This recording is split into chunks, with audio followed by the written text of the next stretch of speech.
Good day guys! Ito nga pala yung top 5 tricks na posibleng makatulong sa paggamit nyo ng Microsoft Word. So una, ito yung pag-convert ng PDF file to editable Word document. So may example tayo dito ng PDF file. Ayan, hindi natin siyang pwede ma-edit.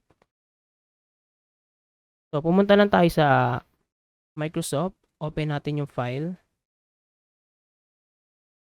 PDF file. Kung saan na nag-convert yung PDF file sa editable Word document. So antay lang natin yan. So, pagkatapos, okay lang natin. So, yun. Pwede na natin siya ma-edit. So, minsan, matagal siya mag-convert dahil yung kino-convert natin, may picture, kagaya nito. Sort lists. Meron tayo dito ng example ng mga kitchen tools. Hindi pa siya naka-alphabetically order. So, paano nga natin siya gagawing alphabetically order? Highlight lang natin. At punta tayo sa home. At pinutin natin tong sort. Yan, paragraphs. And automatic, kung ano yung hinighlight natin, nakalagay na yan dyan. Kung halimbawang text. Press lang natin okay. So, yun. Naka-alphabetically order na. So, hindi lang natin sa text siya magagawa, pwede rin sa numbers. Highlight natin itong numbers. Pwede natin yung sort. At automatic, nakaselect na yung number. Meron tayong tatlong pagpipilian dyan. So, yan, number. Press natin okay. So, yan. Translator. Marami sa atin na pumupunta pa sa Google Translate para i-translate ang mga word. So, ginagawa ko rin yon. So, ang Microsoft Word kasi, may naka-built-in na siyang translator. So, punta tayo dito sa review. At itong translate. Click lang natin itong translate selection. So, ayan.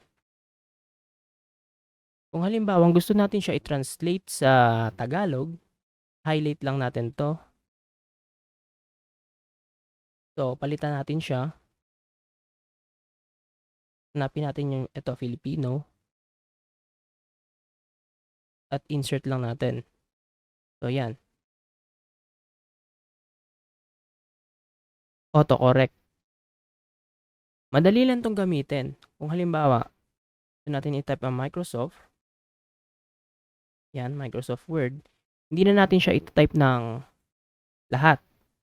So, halimbawa, gusto natin i-type yung Microsoft na yon, type lang natin MSW at space. Yan, nag-automatic na siya. So, paano nga ba natin gagawin yon? Pumunta tayo dito sa File, Options, Proofing, at itong Autocorrect Options. So, yan. Nasa sa atin kung anong gusto nating ita-type para lumabas yung word na gusto natin. Kung halimbawa, itong ang MSW, lagay natin dyan, Microsoft. Yan. So, yan. Ito kasi nakasave na. Kung halimbawa, gusto naman natin MSE, depende sa inyo, or Microsoft Excel,